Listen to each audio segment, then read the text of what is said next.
as planned. I think we were mostly here to receive the update, Sure. revenue update from you all, and sounds like have the opportunity to ask questions that arise.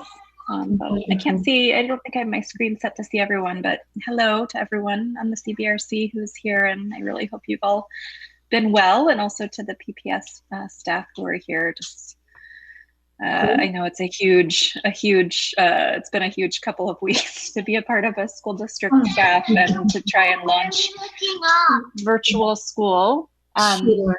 Kitchen Little be just launching school amidst, not just a pandemic, but now, weather and fire situation. So just lots of appreciation abounds. And for those of us, Parker, I see you on just from a student perspective, Sure. Yeah. just appreciating everything that it means to be a student right now. Obviously, you saw my kids as a parent. I've got a second grader who's been doing virtual school. So And just really good to see everyone, and appreciation abounds for the role that everyone is playing and making it work for kids. great. Thank you, Sarah.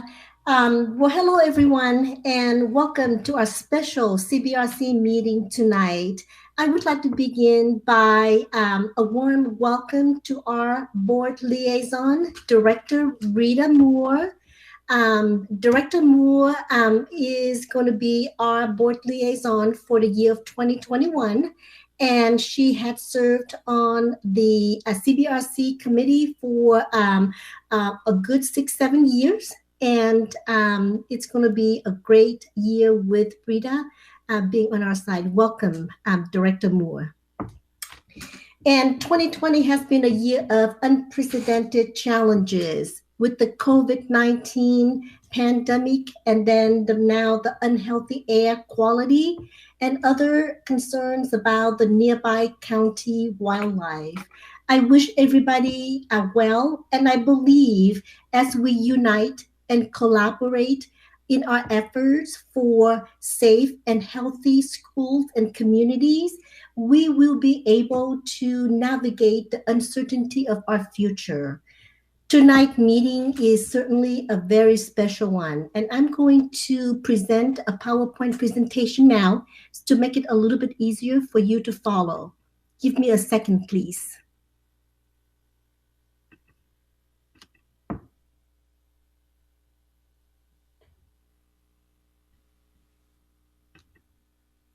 Can you see my screen now? Yes. Great, thank you. Cynthia, you did it. Thank you so much. Great, thank you so much. And I'm getting better with technology myself, so I too have to learn new skills. So tonight's meeting is a special one for a couple of reasons. One is we don't typically meet in the summer, and two, we don't typically invite members whose terms expired. And however, we finished the budget in the spring with great uncertainty due to COVID-19 economic impact. And we have recently received new revenue forecasts from the state. So we feel it is important to bring the committee together to provide you with an update. So let's quickly go over some of the things that we have done for this budget. So we began the budget in this fall very strong. If you can remember, the board adopted the budget goals, and the stakeholders met several times to develop the plan for the student investment accounts, also known as the SIA.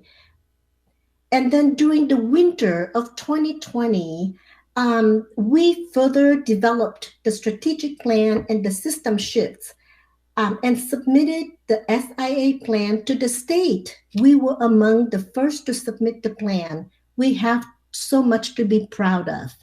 And we thank all the team members and the stakeholders who have put in numerous hours of hard work. You are among these people. We thank you for your dedication. Then COVID-19 came around mid-March, the spring of 2020. It came abruptly and dramatically, if you can recall. At least that's how I see it. Um, Staff and students are quickly adapting to distance teaching and learning from home. So during the spring of 2020, despite the uncertainty of available revenues and the impact of stay at home order from the governor, the district is still required to put together an adopted budget and submit it to the budget to the state and to the county before July. So we roll up our sleeve, and you can remember this. We moved forward with the budget that was based on an outdated revenue assumptions. So during that time, we had some major budget concerns. Will we get the same state school fund reduction? How much is it? Are we getting the same amount? Are we getting a reduced amount? What about the new student investment account reduction? How much? What are we talking about? This is a brand new grant and it's supposed to be so great for education. And then the high school success grant, how much is the reduction? So there were so many unanswered questions. So during that time, how PPS prepared for the uncertainty? Immediately around the April timeframe, we put a freeze to the purchasing and hiring freeze. Then we also did the furlough. Then we also have the work share that we take advantage from the Fed. And then also follow that is with the FEMA. So during the summer of 2020, there are a couple of legislative sessions. Those are special meetings. And late August, PPS received new revenue forecast. And so what's the new? The SSF fund is unchanged. There is a decrease from the SIA, and the Measure 98 is unchanged.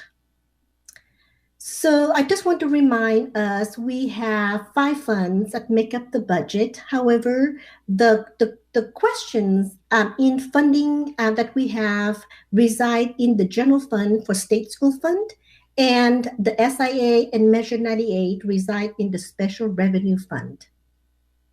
So the outcome is the general fund increased 17.8 million, and the special revenue, the net decrease is 8 million, and I will explain later. So, so this is one view of the general fund, where you see the adopted budget column, the adjustment, and the amended column. And as you see in the beginning fund balance, this has been updated to the projected unaudited numbers as of June 30th, 2020, ending fund balance. So the ending fund balance for one fiscal year becomes the beginning fund balance for the next year. So this includes the furlough day savings, the purchasing and hiring freezes, and also and this is the work that we did from March through June of 2020. The state school fund was initially budgeted at the 9 billion biannual funding level and was not changed in the legislative special session. So that was a good news. On the requirements, you can see that the changes of the 12 million in instruction, and this is the moving of the expenditures from the special revenue fund for the SIA was supposed to be there, but we now don't have enough funding. So we are proposing moving it into the general fund, where we have additional resources available from the beginning fund balance. In addition to that, The expenditures are aligned to appropriations with investments in instruction and support services to support the comprehensive distance learning, also known as CDL, and hybrid education models. So the money spent there is for items such as personal protective equipment, technology, cleaning supplies, SPED support, software, and classroom and school site setup.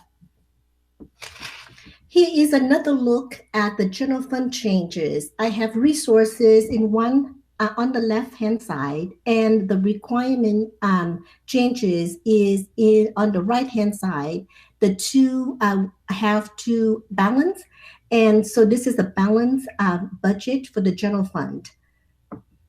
So this is just reiterate what I said earlier on the other slides, where the resources changes is due to the beginning fund balance increase, and the requirement changes is due to the SIA movement from the grant into the general fund, and then the state school fund changes for charter pass-through, the transfer to SPED revenue fund, special revenue fund for school lunch bad debt.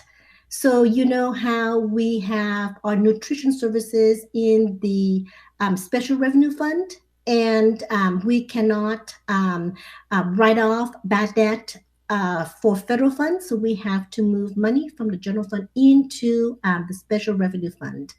And of course, the $4.3 million is for the re-entry to hybrid. And this is the changes for the special revenue fund. And in this special revenue funds, we will be talking about right now for the resources. There are three components to the changes in the resources for special revenue funds. One is the Measure 98 was adopted at 62.6%, and the special session allocated the full funding for 2021. Then we have the SIA funding was reduced by 68.4%. And then we have additional grants have been issued, and we have received them and record them. I should have said we budgeted the projected new grants, and they are the Elementary and Secondary School Emergency Relief Fund, known as ESSER, and the Federal Emergency Management Agency grant, known as FEMA. And then the last one is the Comprehensive Distance Learning CDL grants. So on the requirements for the special revenue funds, one, we include the SIA expenditure reductions with the plan to move to the general fund. And two is the other expenditures changes include appropriations for ESSER and CDL. And then the third one is the title and other grants beginning fund balance adjustments or increased due to the standard reconciliations at year end for fiscal year 2019-20. So here's another look at the special revenue changes. The resources on the left will equal the requirements changes on the right. And on the left, I put down the SIA reduction, the transfers from general fund to received of the transfer from the general fund for school lunch back debt, and then the ESSER and CDL grants, FEMA reimbursement, and then the grant reconciliations at resources changes. On the requirements, we have the SIA to the general fund, the ESSER and CDL grants, the FEMA expenditures, and the grant reconciliations. Here is another look at the adopted budget versus the amended budget, showing the entire budget of the 5 funds.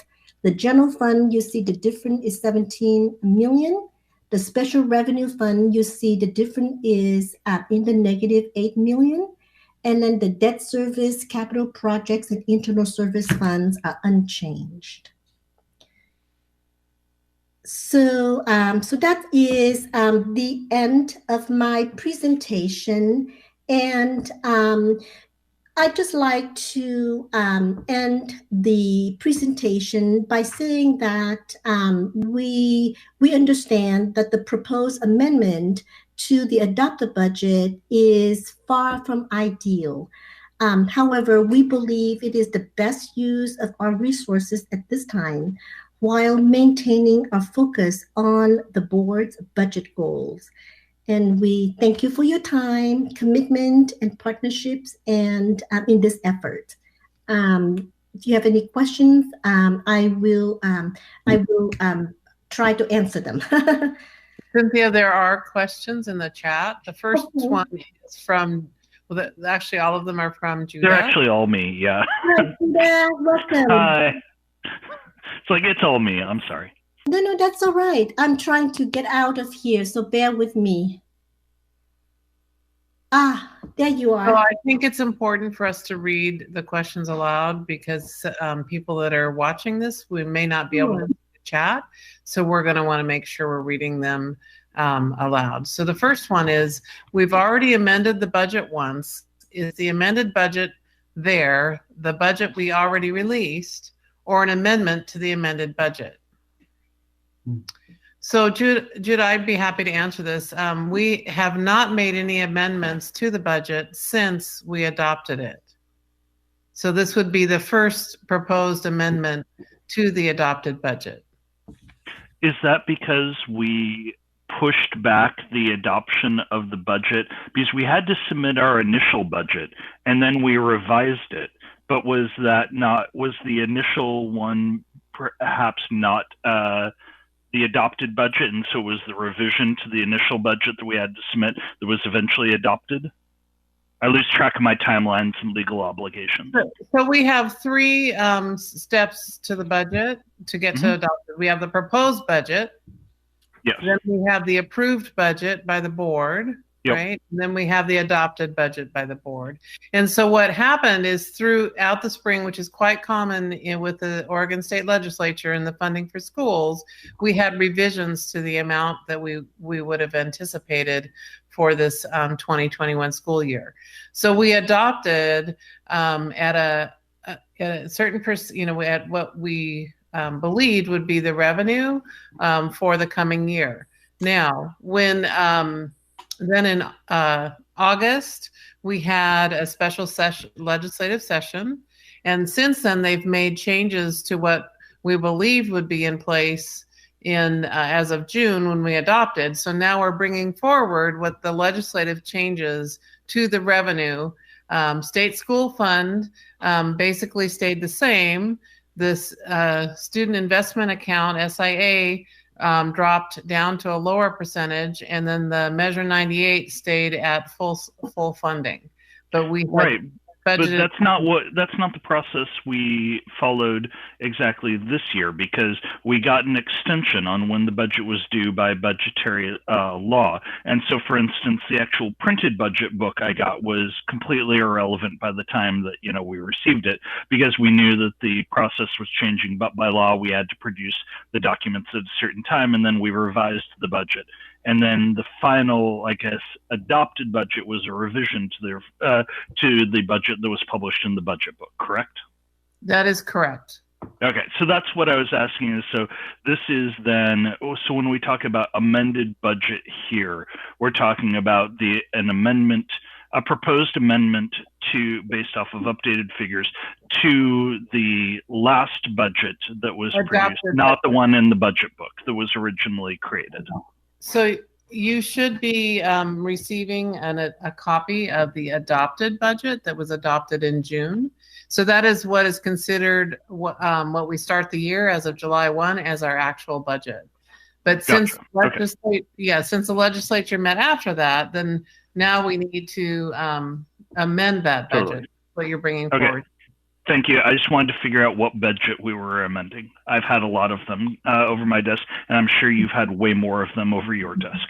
It's quite all right. It's hard. It's hard to track, right? And it's hard to know what you're going to spend when they haven't made decisions until after the year starts, right?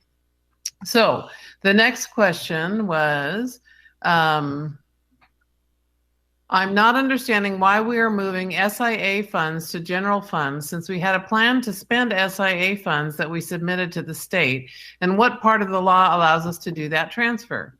So we are not doing a transfer of funds. What happened is the state school fund, we anticipated in the spring that we would have less in general fund and that we'd have more in SIA funds.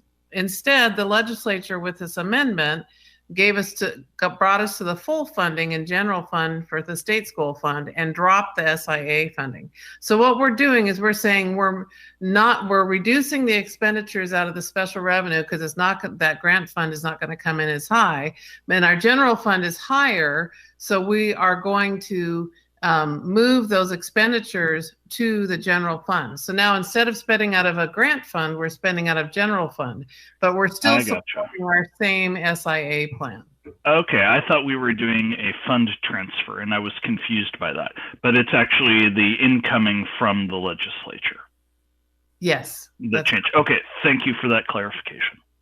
And the next one, do we have a sense of what we want to not do that we planned in the SIA plan if we transfer those funds to the general fund? So we have actually, you'll see that we have all the things that we said we would do with SIA at adoption time, we have now moved to general fund so we are continuing with our full SIA plan. It's just funded by a different source of funds. Gotcha. Thank you very much. That's very clear. Great. And then Sarah had a question. Sarah Kerr, in what ways do you anticipate this amended budget impacting students? Where do you expect to see the overall decline in budget felt? So what I can say is we are actually staffed and allocated at the same level as what we did when we adopted the budget in June. So we have not lost anything from our adopted budget. It's just moved from one pot to another. That's the only thing that's happened. So will you go there a few slides ago? I just want to make sure I'm understanding the numbers. Then there was sorry, I'm right up in my computer. No one needs to see me that close up. I'm trying to look at the screen. Can you, Cynthia, go back a couple slides, or project your slides again?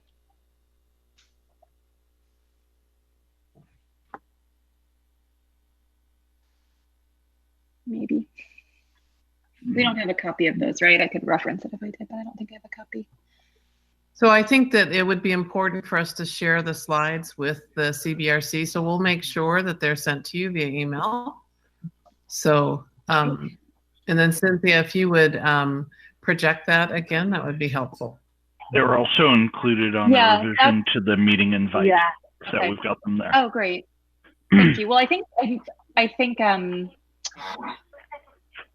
Jennifer's question is similar. I think I thought I saw somewhere to the tune. I think, Jennifer, you might have gotten a closer view, like somewhere around the ballpark of $8 to $9 million less. So I think that was what I was trying to understand. If we have less than we planned, where is that coming from? Yeah. Just high level, what did we lose? We have not lost anything. We've gained money in one fund and lost money in another fund. Okay, and what I don't have the slides, so if you're telling me if I go to the meeting invite. I actually put it in the chat, the slide deck link, so I think you guys can get to it via that. Let me know if you can't. Yeah. I thought we came out with we have netted. I understand the reallocation of expenses, and I thought there was and please don't quote me on the 8.6 million. That is what I remembered as it as Cynthia was giving a great presentation, but I may not have remembered that number correctly. But that overall, that's around the amount less we ended up with this year than we had planned, as the two funds netted out. So my question there was, what were we not able to do that we had hoped to do, were we to have that 8.6-ish?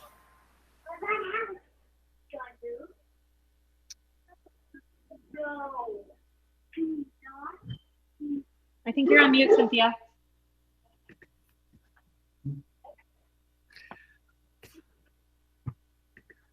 I'm still loading slides, so I'm trying to. Yeah, Cynthia, you're still muted if you're trying to talk, and I think it's slide 12. I don't know, Jennifer, if that's where I was looking. Great. I think having the same understanding as you. Yeah. So I'm on slide 12, and there is a negative 26,769, and that is the SIA funding going down, right? And then in the federal sources we had so that 26 million, and then where you see that 8,000 or 8,039, we moved the 26 million in state sources, and it's not that large. That's too many pieces. I have to see the breakdown. Go ahead, Nicole. Okay, so if you remember during the SIA allocation, the original, very back when it first came out, was actually at 39 million. And we adopted at that level, even though, Judah, kind of in the process, this speaks to what you were talking about, we knew we were actually going to get less. So we started planning for that reduction within the adopted conversations, but we didn't change the adopted budget at that time. So now this amendment actually has to reduce for the things we put on hold or move to tier 2 in our application. And then it also went down again, right? It went down even further than we had anticipated. So we are now then moving anything that we had planned to move forward with at adopted over to the general fund that doesn't fit within the current allocation. So there is like a 2-tiered reduction to the SIA. So that's why it's larger than what's moving to the general fund. Okay, gotcha. And that's partially offset by the federal contributions and the other special revenue sources coming in. But where does it summarize the total differential? So are you talking about the SIA in particular? No, I think what I was hearing was the overall differential. So we're dealing with, as you mentioned, 5 funds, which obviously a lot of moving parts really complicates things. I think there was a desire to see the overall net differential of revised budget versus adopted budget, and where that differential, which we presume is going down, where that differential is being impacted in the planning. Cynthia, I don't Can you see my screen right now? No, we cannot. Okay, so what you don't see is if you add all the adopted budget of all the 5 funds, we have 2,725,777,000,000, and the amended is a 2.735 billion. The net change, the net increase of the total budget is $9.8 million. This is what you're talking about. So, and I'm sorry you don't see it, but I will send this to you. But what this represents is the additional grants that we received for the ESSER and the CDL.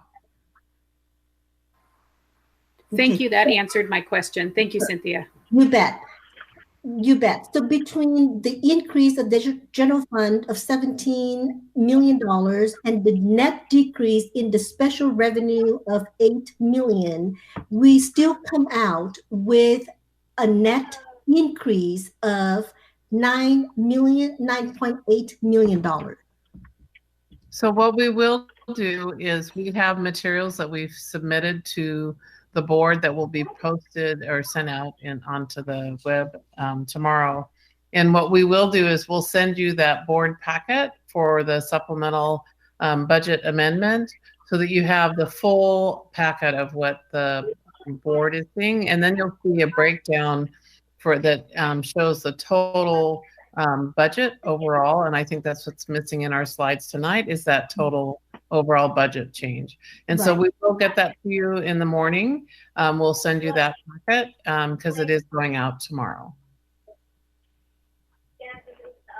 Great. And I actually had the wrong slide on tonight. I should have the revised slide, which I'm going to revise after our meeting tonight. But it should also have the total on it. I apologize. We're fine, but we'll just make sure you have it in writing so that you can see the full budget amendment rather than through a presentation. We'll give you the actual handouts that are going to the board. Yeah, that's better.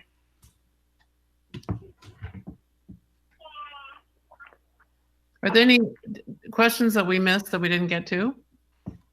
Yeah, I just added one more. Okay. Are there any long-term implications of moving SIA commitments to the general fund versus keeping them where they were originally? Well, we don't have the kind of context for that, I was just typing part way through, is I know that like with our SIA plan, just like the school improvement plan and such, we have commitments to say, okay, we're going to spend this money on this particular sort of task. And then we hope to see this kind of outcome. And so I wasn't sure if by moving the funds to the general fund, whether that messes with any of the commitments that we make as we're making as part of our SIA grant application.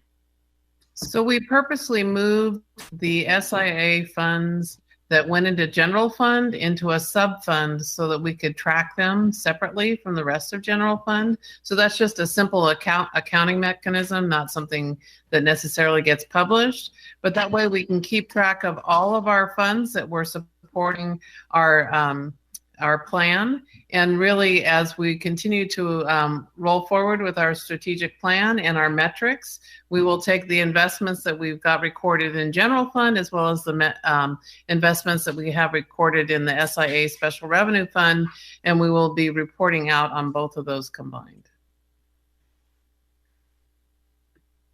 Great, thank you. And Sarah had a question. Underneath the overarching fund balance changes, are there any big surprising changes in line items within any of the funds we should be aware of? So one of the things is I would like to call out that I'm very proud of our staff that when we did a hiring freeze, obviously we didn't go without a classroom teacher. We wouldn't do that, but we did hold on hiring positions, and we also did a purchasing freeze because we moved from an in-person teaching experience to an at-home digital experience. That, as well as the furlough days throughout the from May through July, those three things actually saved us a significant amount of money, and that is the what you're seeing in the fund balance changes. And in terms of big surprises, I think I was surprised at how quickly all of that accumulated to a significant increase in fund balance that actually will help us in 2021. We are carrying most of it forward, and we'll not planning on spending all of it so that we can approach the next biennium, which is expected to have a lower level of revenue due to the current recession, and be able to help offset that next biennium as we try to balance our budget for this coming year.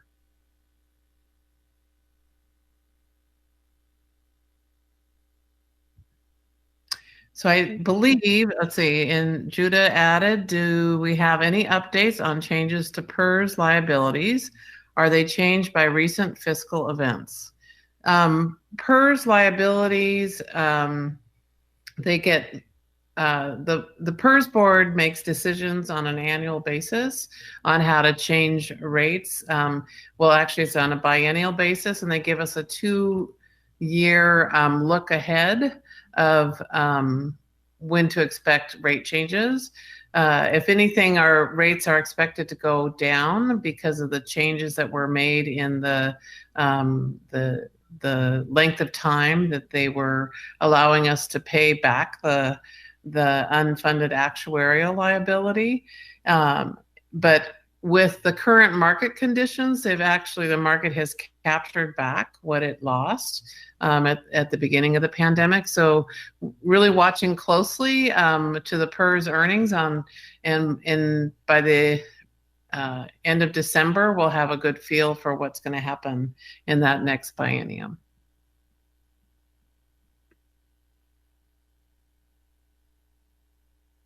With the additional funds, this is from Rita, what is the current percentage in reserves?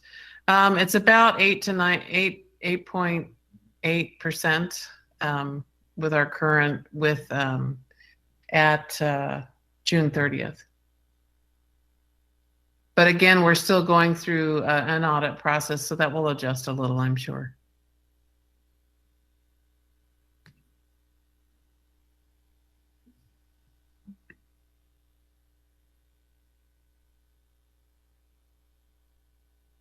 I'm good. I'm going to stop asking questions now.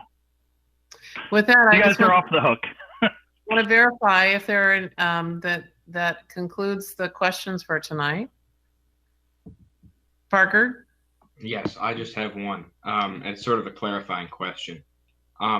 This is simply just sort of recategorizing the SIA, and it should have no direct impacts on students or on students or the interactions between the student body and the overall curriculum and distance learning itself. So it is maintaining our current staffing allocations and programs as we adopted in June. So we're actually still carrying forward with all the same staffing levels and program levels. We're just changing the source of funds that are paying for it. Okay. Yep, that was my understanding. I just wanted to make sure. Thanks, Claire. Great. But to note, we did incur, as previously discussed on the mailing list, we had some changes within the budgets. For instance, the special education budget, which has been a source of discussion recently, and that has gone down because of lower enrollment, correct? So those adjustments in special education, they're based on allocations by the number of special ed students that they serve. Yes, that is correct. Yes. Okay, along those same lines, do we have updated forecasts for student enrollments? I know I said I was done, but damn it.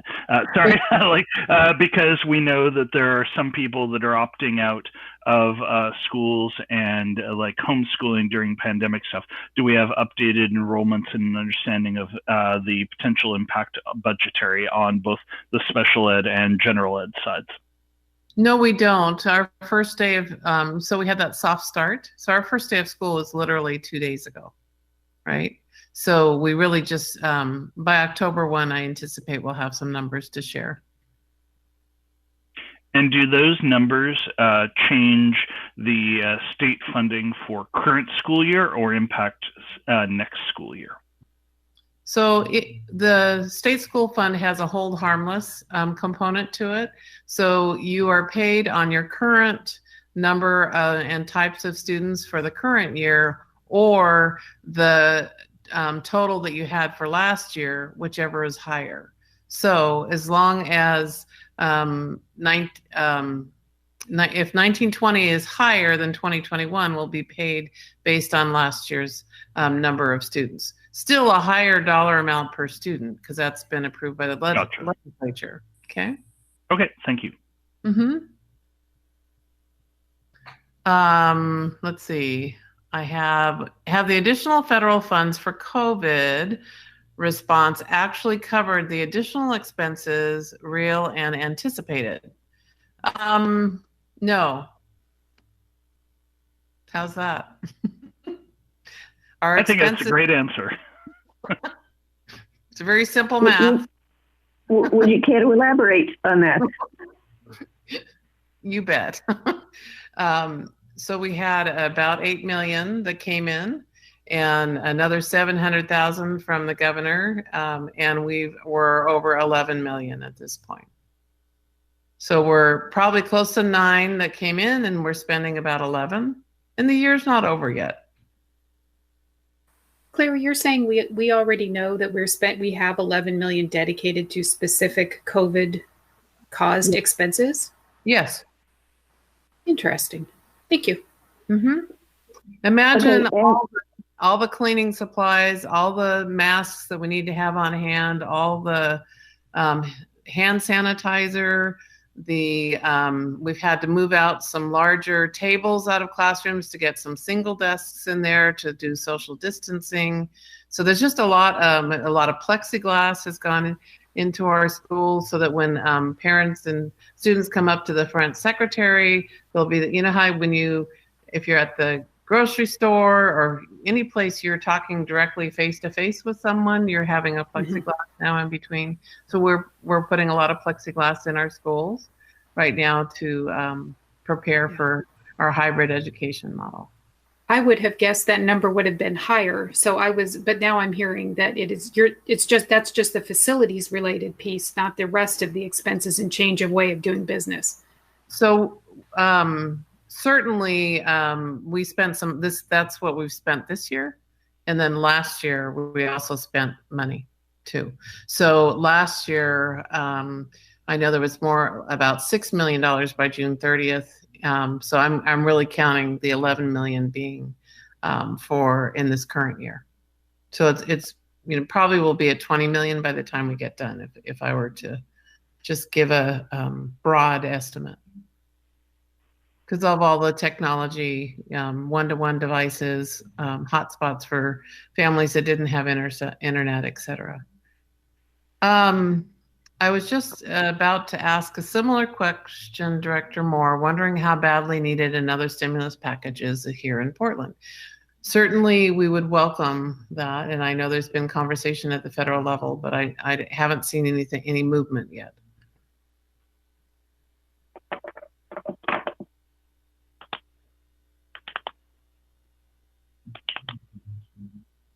Okay, with that, I will turn it back. Yes, Sarah Kerr, our chair.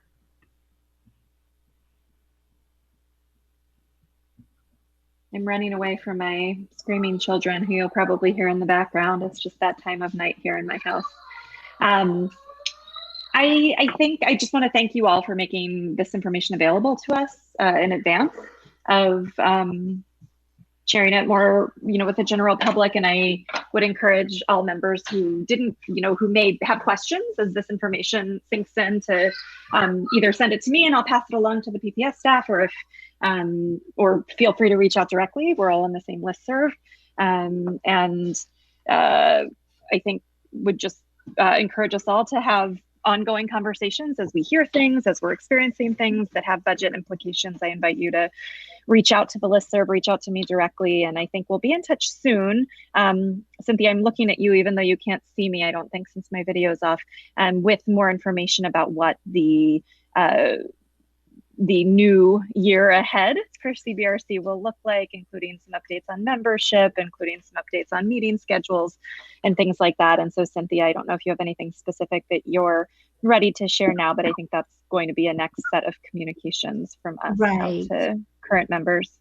Right. And this is a great time for me to chime in to remind the CBRC members as well as the public that we do have some vacant positions, and the applications are open right now, and it will be closed the end of September. After that, we have a selection committee that will review the applications, and we will be meeting in the evening of October 5th at 6 p.m. to go over the applications and to prepare the recommendation to the board for appointment. We right now have 2 applications. We have one student representative, and I am hoping to be receiving more applications soon. There is another student representative from the DSC. He's just not present tonight, but we emailed about it briefly. Right. Excellent. Thank you. And also, when the board appoints new CBRC member, there will be an onboarding CBRC meeting in late October, and then the November CBRC meetings will be about the Budget 101. The meeting calendar has been posted on the web, and it will be emailed to all the members after the board meeting in October. And that's all I have to report to CBRC. Great. Just 1 or 2 clarifying questions. Can you remind us all when the window for applications closes officially? September 30th. Okay, great. So I would encourage all members who are on tonight, if you can proactively reach out to any folks in your networks and your school communities to encourage them to consider applying. I think now's a good opportunity to do that. I know everyone has a good amount of extra things on their plate is an understatement, but I think now more important than ever to be involved in the budget process for schools. And so I encourage you all to spread the word that we're looking for applicants, and we'll look forward to sharing more hopefully in the coming weeks. All right. I would just like to take a moment to thank the CBRC for joining us and Director Moore tonight. We appreciate your interest in our budget process, and we'll be taking this amendment to the board next Tuesday. Thank you for coming tonight. Thank you, everybody. So long.